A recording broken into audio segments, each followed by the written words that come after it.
Hi hello good afternoon everyone. কেমন আছো তোমরা? আশা করি ভালো আছো, সুস্থ আছো। ভালো থেকো, ঈশ্বরের কাছে প্রার্থনা করি। আমার যারা বন্ধুরা রয়েছে, সেটা ইউটিউব, ফেসবুক, ইনস্টাগ্রাম, হিপি, এক্সপ্লার্জার, থ্রেডস, সব জায়গায় যত বন্ধু রয়েছে সবার উদ্দেশ্যে বলছি তোমরা সকলে খুব ভালো থেকো। কারণ এই যে ব্লগ ভিডিওটা আমি পোস্ট করি ইউটিউব থেকে সব জায়গাতে যায়, সব কটা প্ল্যাটফর্মে লগ ইন করা আছে বলে, তো সব কটা প্ল্যাটফর্মে এগুলো শেয়ার হয়।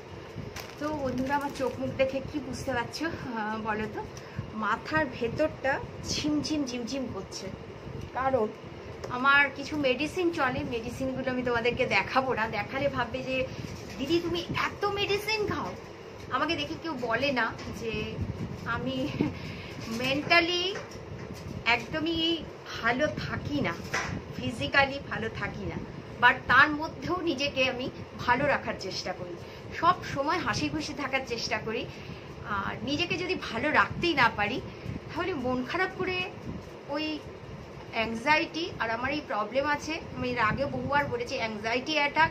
যার অ্যাংজাইটি অ্যাটাক হয় একমাত্র সে বুঝতে পারে যে এই অ্যাটাকটা কি ভয়ঙ্কর টাইপের হয়। শরীরটা এরকম হয়ে যায়, ঘুম খাওয়া তো একদম উপরে উঠে যায়, আর মানে বুকের মধ্যে সবসময় মনে হচ্ছে হ্যামারিং করে। যাদের হয় এই অ্যাটাকটা তারা খুব ভালো করে জানে। আমি আমার ফিলিংসটা বললাম, তো তার জন্য আমাকে প্রচুর মেডিসিন নিতে হয়। মেডিসিনগুলো দেখলে তোমরা অবাক হয়ে যাবে, জাস্ট এত মেডিসিন আমি নিয়ে আসলাম। আরও এলপিতে দেওয়া আছে, এলপিতে মানে লোকাল পারচেস। আমার ডাক্তার দেখানো ম্যাক্সিমাম আমি বাইরের দেখাই, আমি রেলের ডাক্তার এখানে একদম দেখাই না, খুব কম দেখাই। এখন জুনিয়র একজন ডক্টর এসছে আইসিইউতে, খুব বাচ্চা ছেলে, ভালো ট্রিটমেন্ট করছে বলে ওনাকে দিয়ে প্রত্যেক মাসে আমি চেক আপ করাই। চেক আপটা প্রত্যেকের খুব প্রয়োজন। অ্যাবাভ 40 আমার মনে হয় চেক আপটা প্রত্যেকের খুব প্রয়োজন। আমার তো খুব বেশি প্রয়োজন, কারণ আমার প্রেশারটা ভীষণ ফ্ল্যাকচুয়েট করে। আমি এর আগেও তোমাদের বলেছি যে এটা একটা মানুষের জন্য খুব ক্ষতিকারক। যে কোনো মুহূর্তে হাই হয়ে গেলে, এক্সেস হাই হয়ে যায় আমার, আর তখন এই জায়গাটা মনে হয় কি একদম প্রচণ্ড যন্ত্রণা করে, মনে হয় হার্ট অ্যাটাক হয়ে যাবে, এরকম একটা ফিলিংস হয়, যেটা আবার কিছুদিন আগেও হয়েছিল। 2 মাসের মতো আমি ভুগেছিলাম। সেই প্রেশারটা হঠাৎ করে 3 দিন ধরে একদম ডাউন হয়ে গেছে। প্রেশারটা আমার এসছে 99-70। ভাবতে পারছো? কোথায় 150, 170, 120 এরকম আমার প্রেশার হাই হয়ে গেছিল, সেটা নিচে নেমে 99-70-তে চলে এসছে। এই কারণে চেকটা করলাম, কি এখনো কথা বলছি এইটুকু জায়গা না ঝিমঝিম করছে। কি বলবো বলো? আসলে আমি কখনো কাউকে দোষ দিয়ে কথা বলি না। ভীষণভাবে রেগে গেলে আলাদা ব্যাপার, মানে খুব বড় অন্যায় হয়ে গেলে আলাদা ব্যাপার। তাছাড়া আমার মনে হয় সোশ্যাল প্ল্যাটফর্মে অনেক কিছু শেয়ার করা যায় না। আমি কিছু জিনিস শেয়ার তো অবশ্যই করব, ওয়েট অ্যান্ড ওয়াচ, এইগুলো আমাকে শেয়ার করাটা খুব প্রয়োজন আছে। যতটা পারবো বুঝেই শেয়ার তোমাদেরকে করব। তোমরা আমার বন্ধু, তোমরা আমার পরিবার। তো এই হলো ব্যাপার। আর প্রচুর বাজার করেছি, কিছু বাজার আমি ভেতরে ঢুকিয়েও দিলাম, যেমন 10টা পাউচ কফি, হলুদ, জিরের গুঁড়ো, চিনি, চা, গ্রিন টি, চা পাতা তো আমি এমনি চা খাই না, গ্রিন টিটাই খাই। আর নতুন করে শুরু করে দিয়েছি এরকম ব্ল্যাক কফি, দুধ ছাড়া ব্ল্যাক কফি খাচ্ছি যাতে একটু রোগা হতে পারি। আমি ডক্টর চেক আপে গেছিলাম পরশুদিন, তোমাদেরকে বলেছিলাম যাচ্ছি, তো দেখে বললেন হ্যাঁ প্রেশার ডাউন হয়ে গেছে। আবার ওষুধটা স্টপ করতে বলেছে 3-4 দিন, তারপর হাফ করে খেতে বলেছে, কারণ আমার 3 রকমের প্রেশারের ওষুধ চলতো। প্রথম যে ওষুধটা দিয়েছিল তাতে আমার প্রেশার নর্মাল হচ্ছিল না, ডাক্তার নিজে খুব চিন্তায় পড়ে গেছিলো। আর অসহ্য যন্ত্রণার এই জায়গাটায়, তোমরা সকলেই জানো যে হাই প্রেশার হয়ে গেলে এই জায়গাটায় ঘাড়ে খুবই যন্ত্রণা করে। তো একদিন তো আমি ভেবেছিলাম বোধহয় সেই মুহূর্তে আমি মরে যাব। আমার কাছের লোক যারা আছে তারা আমার রিলেটিভস নয়, এটুকু বললাম, তারা আমার বাইরে, বাট তারা আমার কাছে খুব প্রিয়, ভীষণ আমাকে তারা ভালোবাসে।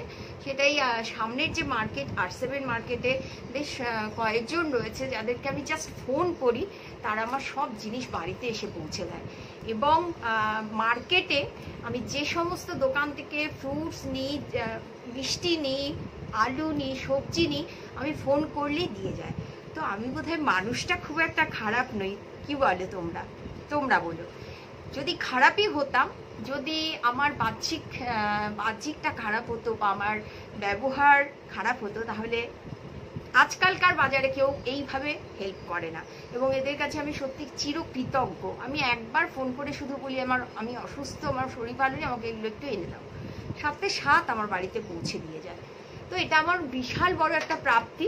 হ্যাঁ, ওই যে বললাম, আপন থেকে পর ভালো, আর পরের থেকে জঙ্গল ভালো। আমার সার্কেল, আমি ফ্রেন্ড সার্কেলটা একদম ছোট করে ফেলেছি। জীবনে এত নিজের কাছের, মানে ভীষণ কাছের মানুষের কাছ থেকে এত আঘাত পেয়েছি, মিথ্যে বদনাম পেয়েছি, আর দূরের বলতে বন্ধু বান্ধব সেই রকমভাবে ফ্রেন্ড, হ্যাঁ, যে পার্টিকুলার একজনের কথাই আমি বলবো, অসম্ভব রকমের মিথ্যেবাদী, লুজ ক্যারেক্টার, একটা ফালতু রকমের মহিলা। একদম ওপেনলি বলছি, কারণ আমি মুফাট, এটা আমি আগেও বলেছিলাম। সেই জন্য আমার সাথে কথা বলতে অনেকেই কিন্তু ভয় পায়, কারণ আমি মুখের উপর কথা বলে দিই। আমার দরকারও পড়ে না যে মুখের উপর বলার পর আমি একবারও চিন্তা করি না যে সে আমার সাথে কথা বলবে কি বলবে না। আমি মানে জাস্ট ইগনোর করি, আমার ভালোই লাগে না। কারণ আমি মেশার পরে যখন বুঝে যাই যে এই মানুষটা বা এই মানুষগুলো এরকম এতটা স্বার্থপর, নিজেদের স্বার্থের জন্য আমাকে অয়েলিং করতো। আর আঘাত খাওয়ার 4টে পয়েন্ট রয়েছে, জানো তো। 1 নম্বর, ইমোশন। বেশি ইমোশনাল যদি হও তাহলে কিন্তু তুমি বাইরের লোকের কাছে আঘাত পাবে। নাম্বার 2, নিজের মনের কথা, দুঃখের কথা যাকে তুমি বিশ্বাস করে বলবে, সেই তোমাকে সব থেকে বড় বাস দেবে। সে তোমার সামনে খুব মিষ্টি করে কথা বলে আহু করবে, একটুও সমবেদনা তার ভেতরে কিন্তু থাকবে না, সে খুব খুশি হবে। এগুলো না আমার প্র্যাকটিক্যাল বা জীবনের পথে চলতে চলতে বাস্তব অভিজ্ঞতায় আজকে আমি একদম, মানে বলে না, একদম পাথরের মতো হয়ে গেছি। আমার চট করে এখন চোখ থেকে জল বেরোয় না। জল বেরোয় বাচ্চার কিছু হলে, কেন আমার সন্তানের কিছু হলে আমি থাকতে পারবো না। সেটা আমার ছেলেও যখন এখানে থাকতো, পড়াশোনা করতো, তাই মানে এতটুকু হলেও আমি সাথে সাথ নিয়ে হসপিটালাইজ, এই ডাক্তার, ওই ডাক্তার, সেই ডাক্তার। আমি ওই যে বলে না, মা বোধহয় এরকমই হয়। মা শব্দটার মধ্যে একটা আন্তরিকতা, একটা নিঃস্বার্থ ভালোবাসা, আবেগ, আর কি বলবো। মায়ের মানে বর্ণনা কিভাবে করব। মা কথাটার মধ্যেই যে এত আন্তরিকতা। তো সেই আমি ওদের মা। তো ওদের কিছু হলে আমি খুব ভেঙে যাই, খুব, মানে একদম কান্নাকাটি করে হুলুস তুলুস করে দিই, ডাক্তার ফাক্তার এইসব। আমি নিজে না খেয়ে ওদেরকে আগে খাওয়াই। নিজের কাছে যদি টাকার শর্টও পড়ে, আমি সবসময় হিসেব করে রাখি, এদের জন্য কিছুটা টাকা আমি আগেই সরিয়ে রাখি। কারণ আমার বাচ্চাকে আমি প্রচুর যত্ন করি। তোমরা আমার ভিডিও দেখলেই বুঝতে পারবে। আমি একটু বাড়িয়ে বলছি না, বাড়িয়ে বলার অভ্যাস আমার একদম নেই। আর যারা বাড়িয়ে বলে আমি তাদের সাথে থাকিও না। মিথ্যে কথা হজম করতে পারি না। অন্যায় করলে আমি যেটা অন্যায় করি সেটা আমার স্বীকার করতে একটুও লজ্জা হয় না।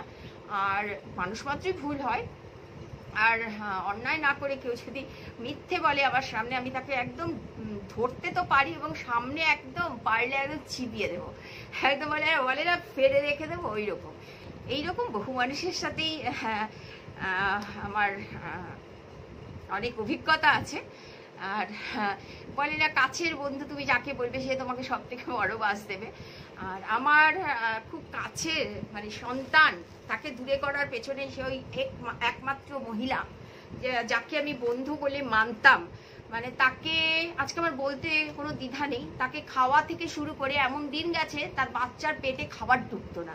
আমি গেলে মানে বলতেও খারাপ লাগে, ছোট বাচ্চা তো, দৌড়ে দৌড়ে আসতো, কি এনেছো মাসিমণি আমার জন্য, কি এনেছো। তার বাড়িতে এতটাই মানে অভাব থাকতো, আমার বাড়ির লোক তার কাছে যাওয়া পছন্দ করতো না। আমি যে যাই সেটা পছন্দ করতো না। তার পেছনে অনেক কারণ আছে। তো তাকে এক ডাকে এখানে সকলেই চেনে, খারাপ দিক থেকে চেনে, এটাও আমি বলে দিলাম। আমার কিচ্ছু যায় আসে না। আর সে আমার ফ্যামিলিতে ঝগড়া বাঁধিয়েছে এবং ফোন করে অনেক কথা বলেছে, সব খবর আমার কাছে এসছে, সব। আমি শুধুমাত্র কয়েকটা দিনের জন্য ওয়েট করে আছি, আমি ওর পর্দাটা এমন করে ফাঁস করে দেব, এমন করে ফাঁস করে দেব, আমার মনে হয় যদি লজ্জা থাকে মুখ দেখাতে পারবে না বাইরে।